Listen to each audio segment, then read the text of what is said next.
এই গ্লাসের ভেতরে পানি আছে, আপনাকে পানিটা এমন ভাবে বের করতে হবে যেন না পড়ে। আর যদি পানি পড়ে যায় তাহলে ভাই আপনার কপাল খারাপ, খাবার আপনার কপালে নাই। আর যদি ধরেন পরীক্ষায় পাশ করি তাহলে কি হবে? খাবেন? সত্যি? হ্যাঁ। খাবো যে বেআইন, আপনি এটা কি নিয়ে আইছেন? সিনের মাংস কেন আনছেন? আপনি জানেন না আমি সিনের মাংস খাই না?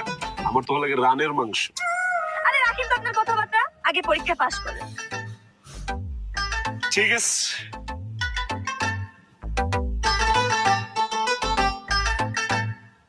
বুঝলাম না, আমার আইডিয়াই তুমি আমারে কম হবে। এই দে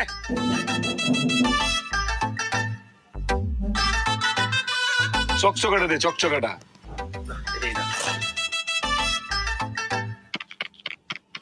কি গলা শুকিয়ে গেছে বেআইন? আগে আগে দেখেন হোতা হ্যায় ক্যা।